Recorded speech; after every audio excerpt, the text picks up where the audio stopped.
இருந்தது. ஸோ நம்மளோட கெரியர் இருந்துட்டு இருந்தது. அதுக்கப்புறம் வந்து மேடைகள் அமைவதற்கு ரொம்ப கஷ்டமா இருந்தது அந்த டைம்ல. ஸோ அப்போ வந்து யாராவது ஒருத்தர் வரமாட்டாங்க. அன்னைக்கு அவங்களால மீட் பண்ண முடியாது, அவங்களால பாட முடியாதுன்ற கட்டத்தில் மட்டும் தான் நம்ம பாடுறதுக்கு உண்டான வாய்ப்புகள் நமக்கு கிடைச்சது.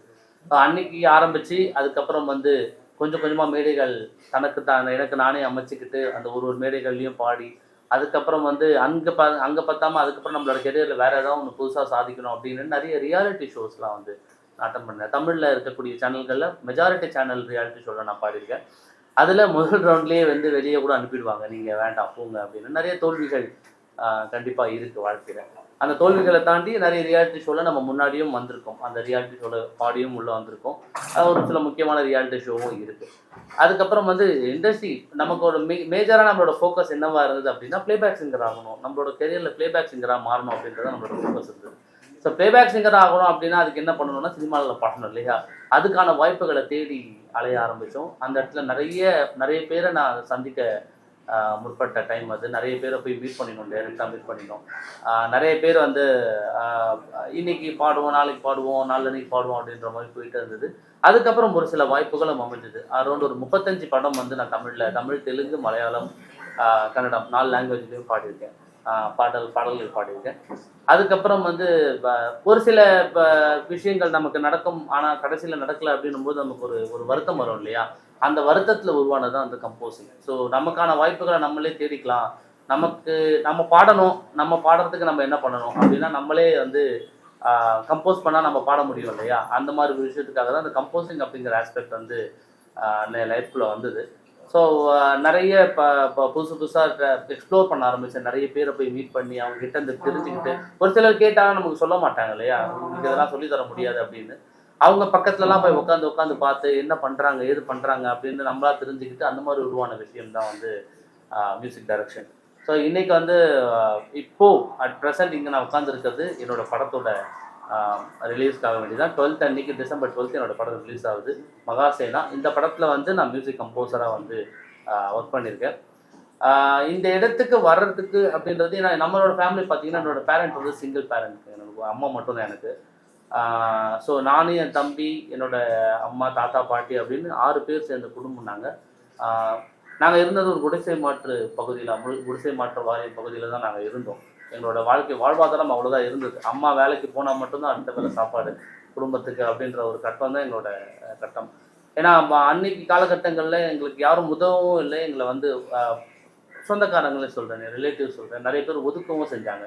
நீங்கள் தான் எங்கள் கூட இருக்க வேண்டாம் அப்படி மாதிரிலாம் பண்ணாங்க. ஸோ அப்படியே நாங்கள் ஒதுக்கப்பட்டு எங்களோட வாழ்வாதாரத்தை நாங்களே தான் உயர்த்திக்கணும் அப்படிங்கிற கட்டத்தில் அம்மா மட்டும்தான் தனியாக வேலை செஞ்சுட்டு இருந்தாங்க. அம்மாவோட சேலரியில் மட்டும்தான் நாங்கள்லாம் வாழ்ந்துட்டு இருந்தோம். நான் படித்தது, என் தம்பி படித்தது எல்லாமே வந்து அம்மா ரொம்ப கஷ்டப்பட்டு இந்த கடன் வாங்கி அந்த கடன் வாங்கி அந்த லோன் அடைக்க இந்த லோன் அடைக்க இப்படியே தான் எங்களோட வாழ்க்கை இருந்தது. அதாவது ஒரு அடுத்த வேலை சாப்பாடு கூட வழியில் ஒரு கீழ்த்தட்டு மக்கள்னு ஒரு விஷயம் சொல்லணும் இல்லையா? அந்த மாதிரி கீழ்த்தட்டு மக்கள் வர்க்கத்தை சேர்ந்தவங்க தான் எங்களோட குடும்பமும்.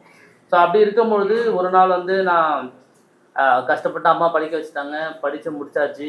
வேலைக்கு போய் அப்புறம் நம்ம பையன் வந்து நம்மளை காப்பாற்றுவான், நம்ம பையன் வந்து நம்மளை தளர்த்துக்குவோம் அப்படின்னு ஒரு கட்டம் இருக்கும் இல்லையா?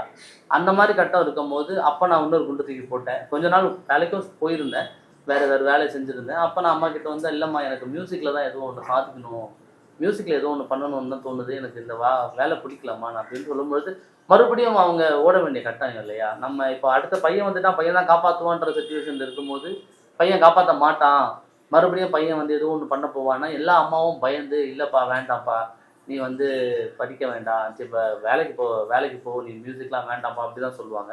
ஆனால் அன்றைக்கி என்னோட அம்மா சொன்னது, உனக்கு இதில் தான் சந்தோஷம், உனக்கு வாழ்க்கையில் சந்தோஷம் வரும், இதில் நீ என்னைக்காவது ஒரு நாள் சாதிப்பேன்னு உனக்கு தைரியம் நம்பிக்கை இருந்தால் நீ அதையே போப்பா, சாகிற வரைக்கும் அம்மா நான் பார்த்துக்கிறேன் முடிஞ்ச வரைக்கும் அப்படின்னு சொல்லிட்டு அம்மா தான் சம்பாதிக்க ஆரம்பித்தாங்க. அன்னைக்கு ஓட ஆரம்பித்த அந்த பெண்மணி இன்னும் ஓடிட்டு தான் இருக்காங்க. நம்ம ஏன்னா நம்மளுக்கு எப்போ இது அமையும், எப்போ கரெக்டான இடத்துல நம்ம வந்து சேருவோம் அப்படின்றது நமக்கு எதுவுமே தெரியாது இல்லையா? அந்த மாதிரி கட்டத்தில் இருக்கும்போது அம்மா தான் கம்ப்ளீட்டாக எல்லாத்தையுமே பார்த்துக்கிட்டாங்க. இன்ன வரைக்கும் அம்மா தான் பார்த்துக்கிறாங்க. அம்மாவுக்கு அப்புறம் வந்து பார்த்தீங்கன்னா என் தம்பி ஏதாவது ஒரு நல்ல ஒரு குடும்பம் இருந்தால் மட்டும்தான் வந்து ஒரு விஷயத்தை சாதிக்க முடியும் அப்படின்னு ஒரு ஒரு ஒத்துழைப்பு இருக்கணும் இல்லையா? குடும்பத்தோட ஒத்துழைப்பு. அந்த மாதிரி வந்து அம்மாவுக்கு அப்புறம் வந்து எனக்கு தம்பி இளையவன் 6 வயசு சின்னவன் என்னோட. அதுக்கப்புறம் படிப்பு முடிச்சுட்டு அதுக்கப்புறம் அம்மா நான் பார்த்துக்கிறேன், அண்ணனை வந்து நீ ப்ரெஷர் பண்ணாது, அண்ணனை வந்து எதுவும் பண்ணாத, அண்ணன் ஏதோ சாதிக்கணும்னு நினைக்கிறான், அவன் சாதிக்கட்டும், மிச்சத்தை நான் பார்த்துக்கிறேன் அப்படின்ட்டு அவன் கொஞ்ச நாள் அவனோட இதை வந்து பார்த்துக்க ஆரம்பித்தான். ஸோ அவனோட கட்டமும் அவனும் வந்து இதுக்கு வந்து பெரிய கான்ட்ரிபியூட் பண்ணியிருக்கான். அதை தாண்டி வந்து என்னோட ஒய்ஃப், என் ஒய்ஃப் இல்லாமல் இன்னைக்கு அவங்க தான் வந்து கம்ப்ளீட்டாக ஃபேமிலியை ரன் பண்ணிட்டு இருக்காங்க. ஏன்னா நம்ம இப்போ இதை பொறுத்த வரைக்கும் வந்து நம்ம எப்போ சம்பாதிப்போம் எப்படி சம்பாதிப்போன்ற அஷூரன்ஸ் நமக்கு கிடையாது. நம்ம இன்னைக்கு திடீர்னு நல்லா சம்பாதிப்போம், அடுத்த நாள் சம்பாதிக்க மாட்டோம், அதுக்கப்புறம் ஒன்றுமே இருக்காது. ஸோ இப்போ குடும்பத்தை மாதம் குடும்பத்தை ரன் பண்ணுறதுக்குன்னு ஒரு விஷயம் வேணும் இல்லையா? அந்த மாதிரி விஷயம் எல்லாம் நம்ம கண்டிப்பாக குடும்பத்தை பார்க்க முடியாது. நம்மளோட வருமானத்தை நம்பி எதையுமே குடும்பத்துக்காக முயற்சி பண்ணவும் முடியாது. ஸோ அப்படி இருக்கும்போது நமக்கு பக்கத்தில் இருக்க ஒரு சப்போர்ட்னு ஒன்று இருக்குல்ல, அந்த சப்போர்ட் ரொம்ப ரொம்ப இம்பார்ட்டன்ட். அது இன்னைக்கு என்னோட ஒய்ஃப் அவங்க வந்து அதை வந்து கம்ப்ளீட்டாக பண்ணிக்கிறாங்க. அண்ட் அதை தாண்டி வந்து நம்ம அதாவது நான் வாழ்க்கையில் என்ன சேர்த்து வச்சிருக்கணும் இல்லையோ, நல்ல மனுஷங்களை என்ன சுற்றி சேர்த்து வச்சிருக்கிறது உங்களை மாதிரி எல்லாரும் மாதிரியும். ஸோ எப்படி அதை சொல்ல வரேன்னா, இன்னைக்கு ஒருத்தர் வந்து ஒரு நாள் வந்து என்னை வந்து நாங்கள் அப்போ தான் வந்து மீட் பண்ணும்போது லைஃப்பில் நீ முன்னேறணும்னா உனக்கு என்ன வேணும் அப்படின்னு. எனக்கு வந்து ஸ்டுடியோ ஒன்று வைக்கணும்னு ரொம்ப ஆசை.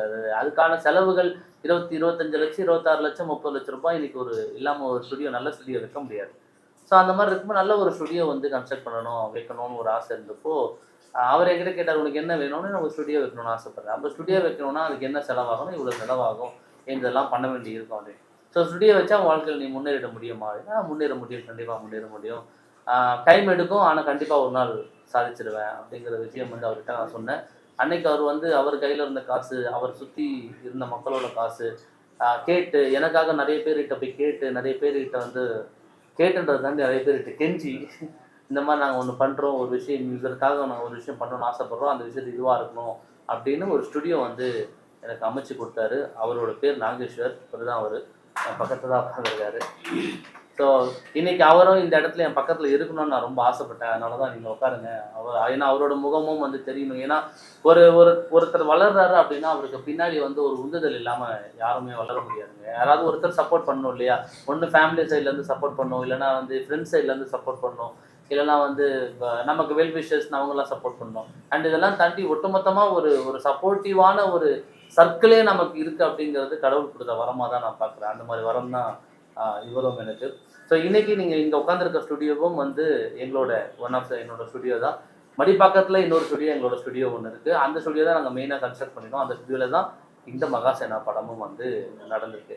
ஸோ மக்கள் நீங்கள் தான் எல்லாருக்கிட்டையும் இதை வந்து கொண்டு போய் சேர்க்கணும். ஏன்னா எங்களை மாதிரி வளரும் கலைஞர்களுக்கு வாய்ப்புகள் கிடைக்கிறது அப்படிங்கிறது இன்னைக்கு வந்து ரொம்ப ரொம்ப கஷ்டமான ஒரு விஷயமா இருக்குங்க.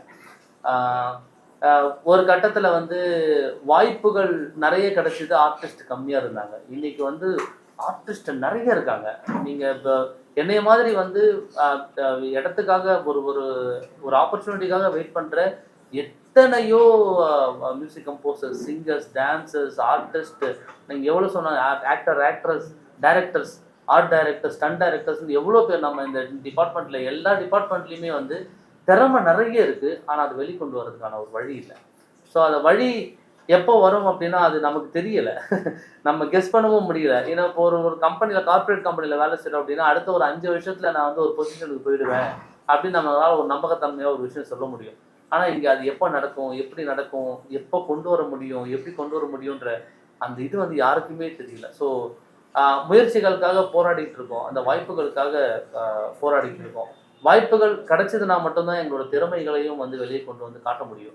ஸோ நீங்கள் எல்லாரும் தான் அந்த திறமையை, அந்த வாய்ப்புகளை எங்களுக்கு உருவாக்கி கொடுக்கணும். மக்கள் வந்து 12ஆம் தேதி டிசம்பர் வந்து படத்தை பார்க்கணும். இந்த படத்தை ஃபஸ்ட்டு சொல்லணும் அப்படின்னா, மகாசேனா எப்படி அமைஞ்சது அப்படின்னா, இதுக்கு முன்னாடி வந்து ராக்கதன்னு ஒரு படத்தில் நான் பாடியிருந்தேன். அந்த படத்தில் 4 பாட்டு. அந்த பாட்டு நம்ம ரியாஸ் கான் சார், அந்த வம்சிகிருஷ்ணன், நிறைய லீட் கேஸ்டிங் அந்த படத்தில் இருக்காங்க. அவங்க தான் வந்து அவங்களோட ரெண்டாவது படம் தான் இந்த படம். ஸோ டைரக்டர் பேர் வந்து தினேஷ் கலைச்செல்வன். இந்த பேர் வந்து அடுத்த கொஞ்ச நாளில் வந்து தமிழ் இண்டஸ்ட்ரியில் பெருசாக ஒழிக்கக்கூடிய ஒரு பேராக கண்டிப்பாக இருக்கும். ஏன் அப்படின்னா அவரோட தாட் ப்ராசஸ், அவரோட கதைக்களம் எல்லாமே அந்த மாதிரி அமைச்சிருக்காரு. அவ்வளோ திறமையான ஒரு கலைஞர். அவருக்கும் இதே நிலைமை தான், அவருக்கும் அந்த ஆரம்ப கட்ட பிரச்சனைகள் தான் எல்லாருக்கும். ஸோ அப்படி இருக்கும் பொழுது ராக்கதன் படம் வந்து முடிக்கிறாங்க. ராக்கதன் படம் முடிக்கும் பொழுது அந்த படத்தில் நான் வந்து 4 பாட்டு, அந்த பாட்டில் 3 பாட்டு நான் தான் பாடியிருக்கேன் அந்த படத்தில். அது வந்து படத்துக்கு மியூசிக் பண்ணவர் வந்து பிரவீன் குமார் அப்படின்னு, அவருக்கு அது ஃபர்ஸ்ட் படம். அதுக்கு முன்னாடி மேதகு பண்ண 2வது படம், ராக்காதன் வந்து 2வது படம் வருது. அப்போ அவர் வந்து இந்த படத்துக்கு தான் ஃபர்ஸ்ட் அவர் தான் மியூசிக் டைரக்டராக கம்மிட் ஆகியிருந்தார். 2 பாட்டோட டியூன் மட்டும் கம்போஸ் பண்ணிட்டு ஒரு தவிர்க்க முடியாத ஒரு சுச்சுவேஷனில் அவர் இறந்துட்டார். அவர் passed away, Praveen Kumar passed away. அதுக்கப்புறம் வந்து டைரக்டர் நிறைய மியூசிக் கம்போசர்ஸ் கிட்ட போயிருக்காங்க. ஏன்னா 2 பாட்டுக்கு இது பண்ணியாச்சு, டியூன் கம்போஸ் பண்ணியாச்சு, ரஃப் டியூன் கம்போஸ் பண்ணியாச்சு, அதை வச்சு ஷூட்டும் முடிச்சாச்சு. இப்போ ஃபர்தராக அந்த மியூசிக்கில் ஒர்க் பண்ணியும் ஆகணும் அண்ட் கம்ப்ளீட் பிஜிஎம் ஃபுல்லாகவே ஒர்க் பண்ணணும் அப்படிங்கிற ஒரு கட்டம் இருக்கும்போது நிறைய இடத்துல தேடி இருக்காரு. யாரும் வந்து அப்கமிங் மியூசிக் கம்போசர் பண்ணதுன்னா நான் எடுத்துக்க மாட்டேன் அப்படின்னு சொல்லி நிறைய இருந்திருக்கு. அண்ட் அதை தாண்டி வந்து அவர் ரொம்ப நாள் இதுக்கே வெயிட் பண்ணியிருக்காரு. நிறைய ப்ராப்ளமும் ஆயிருக்கு இந்த ஃபினான்ஷியலி அவருக்கு. ஏன்னா அஃப்கோர்ஸ் படம் முடிக்கணும் இல்லையா, சீக்கிரமாக முடிச்சாகணும், அந்த கட்டமும் இருந்திருக்கு. அப்போ ஒரு நாள் வந்து அவருடைய எண்ணத்தில் வந்து பிரவீன் வந்து என் பேரை சொன்னதாகவும் அவர் அதை வச்சு தான் என்கிட்ட வந்ததாகவும் வந்து அவர் என்கிட்ட சொன்னார். ஸோ ஒரு நல்ல நண்பன் வந்து உயிரோடு இருக்கும்பொழுது அவர் இருக்கும்பொழுது என்னை நிறைய படங்களில் அவரை 4 படம் பண்ணியிருக்காரு. 4 படத்துலையுமே வந்து மேக்ஸிமம் சாங் நான் தான் பாடியிருக்கேன். ஸோ அப்படி இருக்கும்போது ஒரு பாடல்களும் சிங்கராகவும் என்னை அவர் நிறைய யூஸ் பண்ணியிருக்காரு. அவர் இப்போ இறந்ததுக்கப்புறம் என்னை மியூசிக் டைரக்டராகவும் மாற்றிட்டார். ஸோ இதுக்கு முன்னாடி ஒரு படம் பண்ணேன், அந்த படம் வந்து வெளி வரலை, அது வருமானம் தெரியல. ஸோ இது வந்து என்னோட official first debut movie in Tamil cinema அப்படியா தான் இந்த படம் வந்து இருக்க போகுது. நிறைய ஒர்க் பண்ணியிருக்கோம் இந்த படத்துக்காக. கம்ப்ளீட் கதையோட தளம் வந்து ரொம்ப அழகான ஒரு கம்ப்ளீட் பிளாட். நீங்கள் படம் பார்ப்பீங்க. எல்லாருமே அவ்வளோ உழைச்சிருக்காங்க. நம்ம விமல் சார், சிருஷ்டி மேம், அப்புறம் வந்து Mahima Gupta, Kabir Singh sir, Yogi Babu sir, John Vijay sir, இந்த மாதிரி பெரிய முக்கியமான நட்சத்திர பட்டாளங்கள் இந்த படத்தில் வந்து இருக்காங்க. நிறைய ஒர்க் பண்ணியிருக்காங்க. கம்ப்ளீட் ஷூட் ஃபுல்லாக வந்து பார்த்தீங்கன்னா இந்த டீப் ஃபாரஸ்ட்குள்ளே தான் வந்து ஷூட் பண்ணியிருக்காங்க. இந்த கூடலூர் தாண்டி அப்புறம் வயநாடு, வாகமன், இந்த மாதிரி முக்கியமான இடங்கள்ல தான் கம்ப்ளீட்டாக ஷூட் பண்ணியிருக்காங்க. எல்லாமே வந்து உங்களுக்கு வாய்ப்பு கொடுத்த ஒரு பாடம் இருந்தாருங்க. அது 2 சாங் பண்ணியிருந்தாருங்க. அந்த சாங் இருக்கா படத்துல? ஆமாங்க, அந்த பாட்டும் படத்துல மொத்தம் வந்து படத்துல 3 பாடல் இருக்குங்க. 3 பாடல் இருக்கு. 3 பாடலோட டியூனுமே வந்து பிரவீன் தான் பண்ணியிருக்காரு. ஸோ அவருக்கு நான் இப்போ நம்ம ஆடியோ லான்ச்சில் கூட நான் பண்ண விஷயம் அதுதான். நான் பாடுறதுக்கு முன்னாடி இந்த பாட்டை நான் ட்ரிபியூட் பண்ணுறேன் பிரவீனுக்கு அப்படின்னு சொல்லிட்டு. அண்ட் ஒரு ஃப்ரெஷ் மியூசிக் டைரக்டர் வரும்போது இன்னொரு மியூசிக் டைரக்டர் இருக்காரு அப்படின்னா நமக்கு அந்த வாய்ப்புகள் நம்ம பேர் பெருசாக வெளியே வராதோ அப்படின்ற பயம் இருக்கும் இல்லையா, அந்த பயம் எனக்கு இல்லை. ஏன்னா அவர் என்னோட க்ளோஸ் ஃப்ரெண்டு. அவர் இறக்கும்பொழுது நான் அவருக்கு பெருசாக எதுவும் என்னால் பண்ண முடியல. இந்த ஒரு படம் வந்து அவரோட பாடல் வச்சு நான் பண்ணும்பொழுது அவருக்கு அது அவர் எங்கே இருந்தாலும் அதை பார்த்து சந்தோஷப்படுவார்ன்ற ஒரு சந்தோஷம் எனக்கு இருக்குது. அதனால தான் வந்து ஃபஸ்ட்டு இப்போ நீங்கள் பேனரில் பார்த்தீங்கன்னாலும் ஃபஸ்ட்டு அவர் பேர் தான் மியூசிக்கு பிரவீன் குமார்னு போட்டிருக்கோம். பேக்ரவுண்ட் ஸ்கோர்னு போட்டு தான் என் பேர் பெற்றிருக்கோம். பாடல்களும் நான் அரேஞ்ச்மெண்ட்ஸ் ஃபுல்லாக நான் பண்ணினேன். ஆமாம், பேக்ரவுண்ட் ஸ்கோர் ஃபுல்லாக நான் பண்ணினேன். பாடல்களும் நிறைய அரேஞ்ச்மெண்ட்ஸ் நான் தான் பண்ணினேன். ஆனால் அவர் பேர் கண்டிப்பாக அவர் பேர் இருக்கணும் அப்படின்றதுனால நாங்கள் ரொம்ப கான்ஃபிடென்ட்டாக இதுவாக வச்சிருக்கோம்.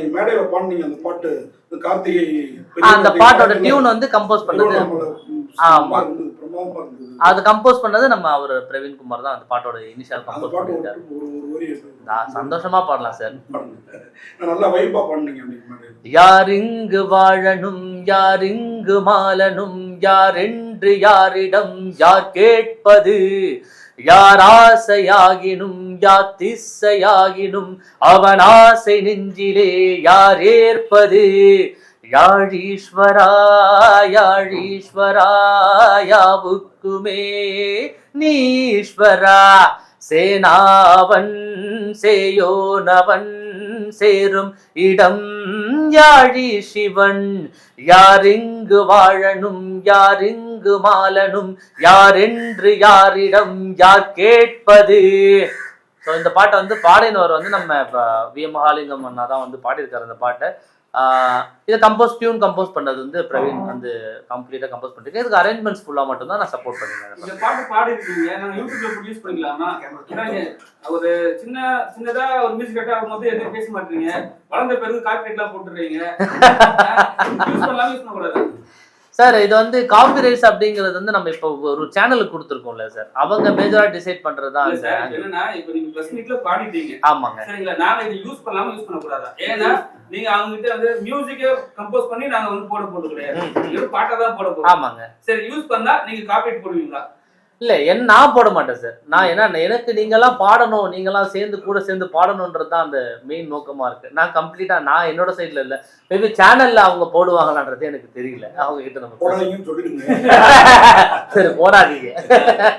இப்ப சாயை பித்துக்கிற மாதிரி ஒரு ஸ்டார்ட் அப் மியூசிக் டைரக்டர் ஒரு படம் தான் பேசிக்கா ரிலீஸ் ஆயிருக்கு வச்சுக்கோங்க இன்ன வரைக்கும். ஆனா அவருக்கு அடுத்தடுத்த படங்கள் வந்து அவ்வளவு படங்கள் இருக்கு. அது நீங்க எப்படி பாக்குறீங்க? பாசிட்டிவா பாக்குறீங்களா நெகட்டிவா பாக்குறீங்களா? இல்ல சார், அந்த விஷயத்த நீங்க பாத்தீங்கன்னா இப்போ சாய் அபியங்கர் மாதிரியான பீப்புள் வந்து அவங்க டேலண்ட் இல்லாமலாம் யாரும் வர முடியாது சார். இப்போ நம்ம என்ன சொல்றோம், அவங்க பேரண்ட்ஸ் சைட்ல சப்போர்ட் இருக்கு, ஃபேமிலி சைட்ல சப்போர்ட் இருக்கு, இண்டஸ்ட்ரியில் ஆல்ரெடி எல்லாம் தெரியும் அப்படின்னு நீங்க சொன்னாலுமே வந்து அவருமே வந்து அடிஷனல் மியூசிக் டைரக்டரா அடிஷனல் கம்போசரா எல்லாருக்கிட்டையும் ஒர்க் பண்ணியிருக்காரு. நம்ம ஹாரிஸ் சார்ல இருந்து ஏஆர்ஆர் சார்ல இருந்து எல்லாருக்கிட்டையுமே அவர் ஒர்க் பண்ணியிருக்காரு. அப்படி இருந்துதான் அவர் இந்த இடத்துக்கு வந்திருக்காரு. ஸோ அவருக்கு டேலண்ட் இல்லாம இல்லை, மேபி அவருக்கு உண்டான வாய்ப்புகள் அவருக்கு கைகளில் ஈஸியா கிடைக்கிற மாதிரி இருந்திருக்கலாம், அவ்வளவுதானே தவிர்த்து டேலண்ட் இல்லைன்னா அந்த இடத்துல கண்டிப்பா நிற்க முடியாது. அந்த விதத்துல எனக்கு அது சந்தோஷமாவும் இருக்கு. நமக்கும் அது ஒரு நாள் அமையும். நமக்கு அமையாம இருக்க போறது இல்லை. ஏன்னா நம்ம மியூசிக்கு உண்மையா இருக்கும், நம்மளோட தொழிலுக்கு உண்மையா இருக்கும். அதுக்கு உண்மையா நம்ம என்ன பண்ணணும்னு பாக்குறோம். நீங்க ரொம்ப அம்மாவுக்கு உண்மையா இருந்தீங்க. அம்மா சாங் எதிர்பார்க்கலாமா இந்த படத்துல இருக்கா? இந்த படத்துல வந்து ஒரு பொண்ணு சாங் இருக்கு சார். அம்மா சாங் இந்த படத்துல கிடையாது. இந்த படத்துல வந்து ஒரு பொண்ணு அப்படின்ற ஒரு அம்மா சிங்கிள் பேரண்டா இருந்து வளர்த்தாங்க. அந்த விஷயம் நிறைய பேசுனீங்க. அந்த மாதிரி சகோதரரை பத்தி சொன்னீங்க. ஆமா, பல சென்டிமெண்ட் சாங்லாம் ரொம்ப குறைஞ்சிருச்சு. இல்ல அடுத்த படத்துல நாங்க பிளான் பண்ணிட்டு இருக்கோம். ஒரு அம்மா சாங் ஒண்ணு இருக்கு அடுத்த படத்துல, அது சீக்கிரமா வரும். இது உங்களுக்கு சம்பந்தமான ஒரு கேள்விதான். சொல்லுங்க. உங்க படம் சம்பந்தப்பட்டது இல்ல. சரி. இந்த சின்மை ஒரு போராட்டம் பண்ணிட்டு இருக்காங்களே, அது நியாயமா? அது நம்ம ரொம்ப நியாய தர்மம்லாம் ட்விட்டர்ல மட்டும் பேசுவாங்க. ஆனா பண்ணிட்டு இருக்கிறது ஒரு மியூசிக் டைரக்டர், அதாவது ஜிப்ரான் மாதிரி ஒரு மியூசிக் டைரக்டர் கம்போஸ் பண்ண பிறகு யாரோ சிலர் கருத்து தெரிவிச்சாங்கன்னு நீ ஜாதி படங்கள் எல்லா சைட்லயும் எடுக்கிறாங்க, எப்பயிலேருந்தே வந்துட்டு இருக்கு. ஆனா இந்த கொள்கை கோட்பாடுல எனக்கு உடன்பாடு கிடையாது, பாடி முடிச்சு காசை வாங்கிட்டு சொன்னா அவர் திருப்பி வேற ஆளை போட்டு எடுக்கிறேங்கிறாரு மோகன்ஜி. அப்படி எடுக்கிறப்ப அவருக்கு செலவாகும்ல, அந்த சின்மையை ஏத்துக்கணுமா இல்லையா? நீங்க சொல்லுங்க, நியாயமா? இதுக்கு என்ன ஒரு, ஏன்னா நீங்க ஒரு அப்கமிங் மியூசிக் நாளைக்கு நீங்களும் இந்த மாதிரி பிரச்சனையை ஃபேஸ் பண்ண வேண்டியிருக்கும். உண்மைதான். பொருளாதார ரீதியா இது பிரச்சனையான்னு கேட்டா ஆமாங்க. அது பொருளாதார ரீதியா வந்து இப்போ மறுபடியும் வந்து ஒரு பாட்டை வந்து ஒரு சிங்கரை வந்து பாட வைக்கிறோம், அதுக்கு மிக்ஸ் அண்ட் மாஸ்டரிங் ஒர்க் இருக்கு அப்படின்லாம் கேட்டிங்கன்னா அது வந்து நிஜமாலே ஒரு பிரச்சனையான விஷயம்தான். என்னோட கருத்து, ஏன்னா அவங்களுக்குள்ள என்ன வாக்குவாதம் இருக்கு, அவங்களுக்குள்ள என்ன பிரச்சனைகள் இருக்குன்னு நமக்கு தெரியாது. என்னோட கருத்து என்னன்னு கேட்டீங்கன்னா, நீங்க பாட வர்றதுக்கு முன்னாடி நம்ம தெரிஞ்சுக்கிட்டு தான் இப்போ பாட போறோம். அப்படின்னும் போது நம்ம அதை கான்சியஸா வேண்டாம், இப்ப எனக்கு இது வேண்டாம் அப்படின்னா நம்ம முன்னாடியே சொல்லிட்டோம்னு வச்சுக்கோங்களேன், எங்களை மாதிரி இப்போ கம்போசர்களுக்கு அது ப்ராப்ளமா இருக்க போறது இல்லை. நம்ம முன்னாடியே நம்ம தெரிஞ்சுக்கலாம். இப்போ அவங்க பண்ணது சரியா தப்பான்ற விஷயம் விவாதத்துக்குள்ள போகாம நம்ம பாடுறதுக்கு முன்னாடி நம்ம இந்த விஷயம் தான் பண்ண போறோம் அப்படின்னு நம்ம கண்டிப்பா தெரிஞ்சிருக்கோம். இதை இப்போ ஒரு சின்ன விஷயம் சொல்லணும்னா, ஒரு கட்சி பாடல் ஒன்று பாட போறோம் அப்படின்னா பாடும்போது லிரிக்ஸ் நம்ம கையில இருக்கு, கண்டிப்பா லிரிக்ஸை நம்ம பார்ப்போம். லிரிக்ஸ்ல தாக்கமான இடங்கள் என்ன இருக்கா நமக்கு தெரியும் இல்லையா, பாடுறதுக்கு முன்னாடி நமக்கு தெரியும். அப்பவே நம்ம இல்லைங்க இது வேண்டாம் அப்படி சொல்லிட்டோம்னா யாருமே தாக்கங்கள் ஒண்ணுமே கிடையாது. பாட்டு சூப்பரா இருக்கு. மோகன்ஜி படத்துக்காக மட்டுமே இது மாதிரி ஒரு விஷயம் பண்றாங்களா?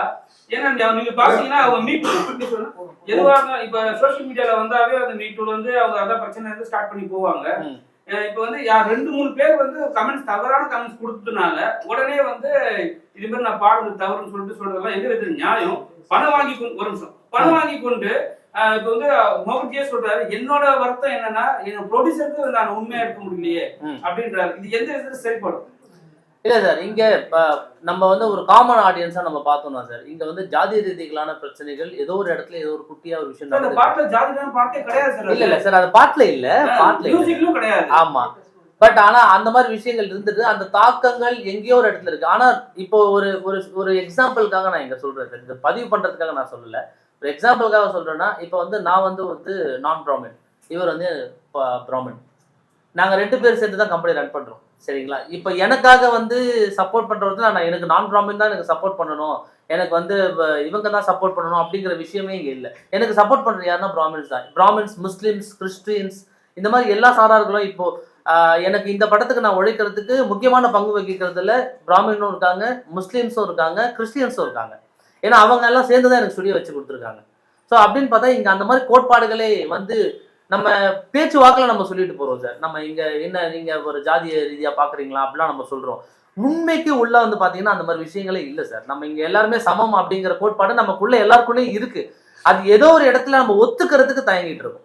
நம்ம அதை ஒத்துக்காம நம்ம அதை கன்ஃபர்ம் பண்ணிட்டோம்னு வச்சுக்கோங்களேன், ஆமாங்க அப்படிலாம் ஒன்றும் இல்லைங்க, நாங்கள் 2 பேர் ஃப்ரெண்ட்ஸ் தாங்க, ஒரு முஸ்லீம் ஃப்ரெண்ட்ஸும் ஒரு இந்து ஃப்ரெண்டும் வந்து நல்ல பெஸ்ட் ஃப்ரெண்ட்ஸாக இருக்காங்க. இது வரைக்கும் நம்ம பார்த்த நிறைய விஷயங்கள்ல இருக்கு. நம்ம புராண கதைகளில் பார்க்குற ஐயப்ப சாமிக்கு இவர் பாபா சாமி இருக்க மாதிரி, ராகவேந்திர சுவாமிக்கு வந்து ஒரு முஸ்லீம் வந்து இருக்க மாதிரி நிறைய நட்புகள் கூட நம்ம புராண கதைகள்லையுமே இருக்கு.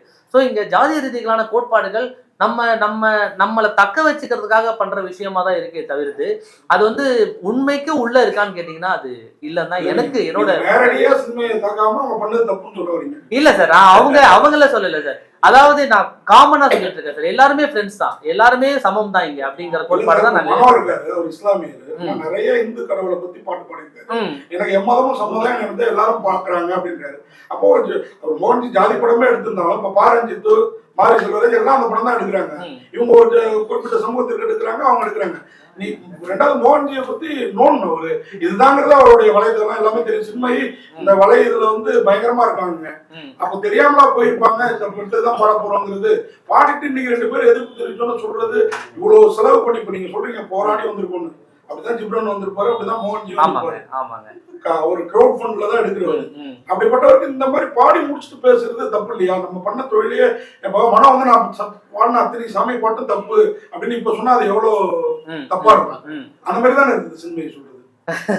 ஏன் கேக்குறேன்னா நீங்க ஒரு மியூசிக் டைரக்டர், நாளைக்கு உங்களுக்கு இந்த இல்ல அது வந்து பொருளாதார ரீதியா பண்ணிருக்க கூடாதுன்றது என்னோட கருத்தா இருக்கு சார். நான் பொருளாதார ரீதியா மட்டும் தான் பாக்குறேன், இது ஜாதிய ரீதியா நான் பார்க்கல. ஏன்னா வந்து ஒரு பாட்டை நம்ம பாடிட்டு மறுபடியும் அந்த பாட்டை மறுபடியும் எடுக்கிறது அப்படிங்கிறது இன்னைக்கு சாதாரண விஷயம் கிடையாது சார். நிறைய செலவுகள் இருக்கு, அதுல நிறைய அவங்க இன்வெஸ்ட் பண்ண வேண்டியிருக்கு. அண்ட் ஒரு புதுசா வளர ஒரு இசையமைப்பாளர்னு வச்சுக்கோங்களேன், அவருக்கு அது எவ்வளவு பெரிய டாஸ்கா இருக்கும். ஏன்னா எங்களுக்கு வந்து பட்ஜெட் நீங்க பெருசா கொடுக்கப்படுறது கிடையாது சார். அதாவது நீங்க நம்ம இப்போ வரும்போது நம்ம இப்போ பேர் சொல்ல பெரிய பேர் சொல்ற மியூசிக் டைரக்டருக்குலாம் வந்து நீங்க என்ன பட்ஜெட் கோட் பண்ணாலும் அவங்க வந்து நம்ம கொடுக்கறதுக்கு தயாரா இருப்பாங்க. புதுசா வளர்ந்து வர ஒருத்தருக்கு வந்து நீங்க இதுதான் பட்ஜெட் அப்படின்னா அந்த பட்ஜெட்குள்ள நம்ம என்ன பண்ண முடியும் அப்படிங்கறத பார்க்கணும். இப்ப இந்த மாதிரி விஷயங்கள் எங்களுக்கு நடந்ததுன்னா ரொம்ப கஷ்டமா தான் இருக்கும். நான் பொருளாதார ரீதியா தான் அண்ணன் கேட்டது என்னன்னா நீங்க சுத்துறீங்க சார், அதுவே வேண்டாம், நான் தெளிவா ஒரு விஷயம் சொல்லிடுறேன். தவறு செய்தாரா நீங்க சுத்துறீங்க ஓகே, கூட நீங்க இணைந்து பயணிப்பீங்களா? உங்க படத்துல பாட்டு பாடுறீங்க, ஏன்னா இந்த பிரச்சனை உங்களுக்கு மட்டும் வராது, மத்த எல்லாருக்கும் பாட்டு பாடு வைப்பீங்களா வைக்க மாட்டீங்களா? சார் அவங்க குரல் ரீதியா சொல்றேன் சார். நான் நீங்க மறுபடியும் என்ன ஒரு விஷயத்துக்கு தள்ளுறீங்க, நான் ரொம்ப கான்சியஸா இருக்கேன். நான் அவங்க குரல் ரீதியா தொழில் ரீதியா சொல்றேன் சார். தொழில் ரீதியா அவங்க வந்து ஒரு எக்ஸ்ட்ராடினரி சிங்கர் சார். அவங்களோட குரல் வளம் அந்த மாதிரி ஒரு குரல் வளம் நடந்துக்கல சார். அதே மாதிரி தான் இளையராஜாவும் போட்டோ கூட போட வேணான்றாரு. நாங்க என்ன கேட்ட கேள்வி என்னன்னா நீங்க தெளிவா ஒரு பதில் சொல்லிடுங்க, உங்களுக்கு பிடிச்சிருக்கு இல்ல அவ்வளவுதான். இதை நான் அவங்க கிட்ட எப்படி சொல்றேன் சார்? இப்போ எனக்கு படத்துக்கு அவங்க குரல் தேவை அப்படிங்கிற ஒரு கட்டாயம் இருக்குமோ நான் கண்டிப்பா அவங்களோட ஒர்க் பயணிக்கிறதுக்கு. அவங்க இதுல மட்டும் இல்ல சார், வைரமுத்து விஷயத்துலயுமே அவங்க அவர் என்னைக்கோ ஏதோ ஒண்ணு பண்ணாரு அப்படின்னு சொல்லி கல்யாணத்துல போய் மாப்பிள்ளையும் பொண்ணு காலில் விழுந்து ஆசீர்வாதம் வாங்கிட்டு அவர் கொடுத்த கிஃப்ட வாங்கிட்டு வந்துட்டு அதுக்கப்புறம் பல வருஷம் கழிச்சு ஒரு கருத்தை தெரிவிக்கிறாங்க. அப்ப இப்போ குரல் நல்லா இருக்கு அப்படிங்கிறதுக்காக ஒரு ஒரு சரியில்லாத நபரை தொடர்ந்து நம்ம வாய்ப்பு கொடுத்தோம்னா அவங்க மேல போயிட்டே இருப்பாங்களா? அப்ப இந்த மாதிரி பிரச்சனைகள் வரும்ல. இதுக்கு நான் அவங்களுக்கு என்ன பதில் சொல்றதுன்னு எனக்கு மட்டும் கேட்கிறேன்னா எல்லாத்துக்கும் சம்பந்தம் இல்லாத விஷயத்துக்குலாம் வந்து கருத்து போடுவாங்க. அப்படிப்பட்ட ஒருத்தங்கிறனால சார் ஒரு தனிநபர் கருத்து அப்படிங்கிறது அவங்களை பொறுத்து சார். நம்ம அதுல நம்ம இன்டர்ஃபியர் பண்றது எனக்கு எந்த அளவுக்கு சரியா இருக்கும்னு எனக்கு தெரியல. இப்போ அவங்க சொன்ன விஷயம் சரியா தவறான்றது அவங்களோட இடத்துல இருந்து பார்த்தா அவங்களுக்கு மேபி அது சரியா கூட இருந்திருக்கலாம். நமக்கு பாக்குற பார்வையில தானே இருக்கு அப்படின்றது. இப்ப நான் அவங்களோட கருத்துல நான் வந்து உள்கருத்து சொல்றது வந்து எவ்வளவு சரியா இருக்கும்னு எனக்கு தெரியல. டிசம்பர் 12 ரிலீஸ், என்ன காரணம்? என்ன காரணம் அது யார் ஃபிக்ஸ் பண்ணா 12? ஏன்னா அன்னைக்கு வந்து ரஜினி பர்த்டே, சரிங்களா? டோட்டலாவே வந்து ரஜினி வைபா தான் இருக்கு அன்னைக்கு. அன்னைக்கு உங்க படம் ரிலீஸ் ஆகணும், எந்த அளவு ஏற்படும் சார்? நாங்க இன்னைக்கு தலைவரோட ஃபேன் வந்து எல்லாருமே தலைவரோட ஃபேன் தான் சார். இங்க உட்காந்துருக்க நாங்க எல்லாருமே தலைவரோட ஃபேன் தான். அன்னைக்கு பாப்பீங்களா ரஜினி படம் பாப்பீங்களா? அன்னைக்கு தலைவர் படம் ரிலீஸ் ஆகலையா சார்? படையப்பா ரிலீஸ் ஆகும் சார். Padayappa re-release sir. என்னோட படம் ஃபர்ஸ்ட் ரிலீஸ் சார். இது ஒரு மகாசனா, இது ஒரு மகாசனா, அவ்வளவுதான் சார். ஸோ அன்னைக்கு அந்த டேட்டை செலக்ட் பண்றதுக்கான காரணம் அதுதான் சார். அன்னைக்கு ஒரு முக்கியமான ஒரு நாளா இருக்கும். அண்ட் வந்து டிசம்பர் வந்து ரொம்ப சென்னையில ரொம்ப பாராட்டப்படுற ஒரு மாசம் சார். ஒன்னு வந்து தலைவரோட பிறந்த நாளைக்கு, இன்னொன்னு வெள்ளத்துக்கு ஃப்ளட் வந்துடும். இந்த படம் ஃபிளட் மாதிரி வந்துடும் சார். அடுத்த வருஷத்துல 2026ல இருந்து 3 விஷயமா பார்க்கப்படும் சார். அந்த மாதிரி ஒரு விஷயமா இருக்கும். இது சின்ன ஒரு கேள்விதான் சார். சொல்லுங்க. யானைக்கு வந்து விஜய் பேர் வச்சது என்ன காரணம்? ஏன்னா படம் இப்போ 2 இயர்ஸ் முன்னாடி தான் ஸ்டார்ட் பண்ணிருப்பீங்க. அப்பதான் வந்து கட்சியும் ஸ்டார்ட் பண்ணாரு. சோ இது மாதிரி வச்சு அந்த டைம்ல வந்து ஓடிடும் சார். சூப்பரா இருக்கு சார் இந்த கண்டென்ட். இது தோணாம போச்சு சார். சார் யானை வந்து அந்த யானைக்கு வந்து 20 வயசு சார். அந்த யானைக்கு 20 வருஷத்துக்கு முன்னாடி விஜய்னு பேர் வச்சுட்டாங்க. இப்ப அது அந்த யானை பேரு விஜய் சார். இல்ல படத்துல கிடையாது. அந்த யானையோட உண்மையான பேர் சொல்றேன். படத்துல அந்த யானைக்கு பேரு சேனா. சரிங்களா? 20 வருஷம் முன்னாடி 20 வருஷம் முன்னாடி வச்சுட்டாங்க. அன்னைக்கு இது கட்சி ஆரம்பிக்கலங்க. உங்க படத்துல ரஜினி சேனா மட்டும் இல்ல, விஜய் சேனாவும் சேர்ந்து இருக்காங்க. ஆமாங்க. ஆமா, மகாசேனா. Thank you so much. எங்களோட வளர்ச்சி வந்து எங்கேயுமே பெருசா இருக்க போறது இல்லை. ஏன்னா நீங்க தான் வந்து முக்கியமான பெருமக்கள். எங்களோட வளர்ச்சிக்கு முக்கியமா பங்கு வகிக்கிற பங்குதாரர்கள் நீங்க எல்லாருமே தான். உங்க எல்லாருக்கும் முதல்ல நன்றி. ஸோ என்னோட பேர் வந்து உதய் பிரகாஷ் யூபிஆர். ஸோ என்னோட என்ன ஒர்க் பண்ணுறேன்னு பார்த்தீங்கன்னா மியூசிக் கம்போசராக வந்து இந்த இண்டஸ்ட்ரியில் இருக்கேன். ஒரு 15 இயர்ஸாக வந்து இந்த கம்போசராக இந்த இடத்துக்கு வரணும் அப்படின்னு ஒரு 15 இயர்ஸாக வந்து முயற்சி பண்ணிட்டு இருக்கேன். ஒரு நடுத்தட்டு மக்களில் சேர்ந்த ஒரு பையன் தான் நானும். ஏன் அப்படி சொல்கிறேன் அப்படின்னு பார்த்தீங்கன்னா, நம்ம குடும்பம் வந்து அடுத்த வேலை சாப்பாட்டுக்கு வந்து ரொம்ப கஷ்டப்படுற மாதிரியான ஒரு சுற்றுச்சூழலான ஒரு வாழ்க்கையில் தான் நம்மளோட வாழ்க்கை முறை இருந்துட்டும் இருக்கு. இந்த இடத்துக்கு நம்ம வர்றதுக்கு நிறைய உழைப்பு போடுறதான ஒரு முக்கியமான ஒரு கட்டம் இருந்தது. ஏன் அப்படி சொல்கிறேன்னா, நம்ம இனிஷியலாக என்னோட லைஃப் கெரியரை ஸ்டார்ட் பண்ணும்போது நான் சிங்கராக தான் ஸ்டார்ட் பண்ணினேன். ஸோ எனக்கு வந்து மிகப்பெரிய ப்ளேபேக் சிங்கர் ஆகணும், என்னோட கெரியரில் வந்து நிறைய பாடல்கள் என்னோட குரலில் ஒழிக்கணும் அப்படின்னு இண்டஸ்ட்ரிக்குள்ளே வந்தோம்னா, நம்ம அஃப்கோர்ஸ் நம்ம எஸ்பிபி சாரோட நிறைய பாடல்கள் கேட்டிருப்போம். அவரோட பாடல்களில் கேட்டு வளர்ந்த ஒரு ஆளாக தான் நான் இந்த இண்டஸ்ட்ரிக்குள்ளே வந்தேன். ஸ்டார்ட் பண்ணும்பொழுது என்னோட கெரியரை ஸ்டார்ட் பண்ணும்பொழுது வெறும் 50 ரூபாய் தான் என்னோட ஒரு நாள் வருமானம், ஒரு நாள் சேலரி. ஏன்னா அன்னைக்கு வந்து நமக்கு வந்து இந்த மாதிரி வாய்ப்புகள் நிறைய